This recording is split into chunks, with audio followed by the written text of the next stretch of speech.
बिस्मिल्लाहिर्रहमानिर्रहीम। ਅੱਜ ਦੇ ਪ੍ਰੋਗਰਾਮ ਦਾ ਮਕਸਦ ਇਹ ਹੈ ਸਾਡੇ ਸਾਡੇ ਬਾਦਸ਼ਾਹ ਸਾਹਿਬ ਸਾਡੇ ਜਿਨ੍ਹਾਂ ਬਾਦਸ਼ਾਹ ਸਾਹਿਬ ਸਾਡੇ ਕੋਲ ਅੱਜ ਆਏ ਨੇ, ਇਹਨਾਂ ਦੀ ਖੂਬੀ ਇਹ ਵੇ ਕਿ ਇਹ ਕੋਈ ਗਰੀਬ ਫੌਤ ਹੋ ਜਾਂਦਾ ਉਹਨੂੰ ਦਫਨਾਉਣ ਵਾਸਤੇ ਜਿਹੜਾ ਵੀ ਬੰਦੋਬਸਤ ਹੁੰਦਾ ਨਾ ਇਹ ਕਰਦੇ ਨੇ। ਇਹਦੇ ਇਸੇ ਖੁਸ਼ੀ ਦੇ ਵਿੱਚ ਜਿਹੜਾ ਨਾ ਕਿ ਮਤਲਬ ਬਹੁਤ ਵੱਡਾ ਕੰਮ ਕਰਦੇ ਸਾਡੇ ਇਲਾਕੇ ਦੀ।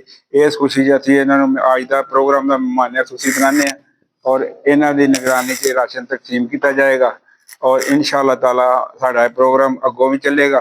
तो चंद दिन बाद लेडीज़ को सूट मिलेंगे, इंशाअल्लाह मर्दों को भी सूट मिलेंगे। इस तो बाद जो अगला प्रोग्राम है और इन्होंने लगातार राबते रहांगे तो मिल के रफाई कामां च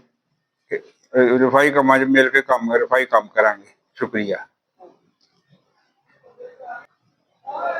बिस्मिल्लाहिर्रहमानिर्रहीम। मैं अमतहा फाउंडेशन अदनान फरूक, मैं मियाँ साहब दोस्त भाई इन्हों का बड़ा मशहूर हाँ। ठीक है, जिन्होंने मैनू जरा ना इन्नी तौफीक दी, मैं नाल काम किया। दूसरे नंबर पर कि मेरे थ्रू राशन दे रहे हैं, मैं इन्हों का जरा ना बड़ा मशहूर हाँ। ठीक है, तो बाकी अल्लाह पाक इन्हों सेहत तंदुरुस्ती दे कि अगू फिर जरा ना इन्हों हर साल हर रोज़ यही काम करन दी अल्लाह पाक इन्हों तौफीक अता फरमाए। इंशाअल्लाह ताला साड़ा प्रोग्राम पूरा साल चलता रहेगा।